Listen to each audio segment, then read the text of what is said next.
I wanted to start with kind of a identity became the primary attack surface. AI, everybody's talking about AI, and again, it's slightly overhyped, but still, it's accelerated the ransomware economy. So we've seen AI enhanced phishing, automated malware generation, kind of adaptive encryption, which increase the speed and scale of ransomware attacks. So models like prompt lock demonstrated fully automated intrusion to encryption workflows, reducing technical barriers and enabling rapid campaign replication. So, and kind of my thought process here is that AI didn't, or like didn't, in talking about 2025, did not replace ransomware, but it kind of industrialized it, allowing even low skill actors to deploy advanced attacks. It's happening on like attacks on consumers. It's also happening on attacks on enterprises. That's what I said when I mentioned this kind of identity as the number one attack surface. Yeah, with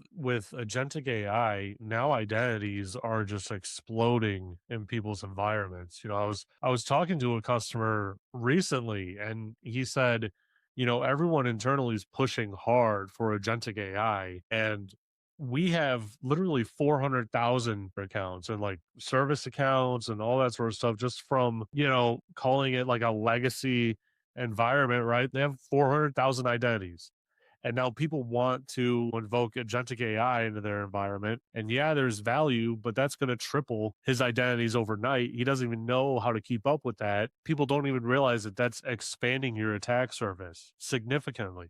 You look at the, MGM breach, that all happened from a social engineering. Correct. And so now attackers are just looking for the lowest hanging fruit. And lowest hanging fruit is an account, right? So if you can just get the account, you get through the firewall, you get through the proxy, you get through the EDR protections, the certificate protection. And very quickly, I think it's like always interesting to do at least at the end of the year, and that's like we're working at Cyberproof on the kind of a global annual report for threat landscape. I see, and I think many of my colleagues will agree with me that we are still lacking the professionalism in the security industry. We're lacking the quality and quantity of skilled professionals. I know many of my friends and like in other security organizations, they're struggling to recruit, I don't know, threat hunters, SOC level 3 engineers, security researchers.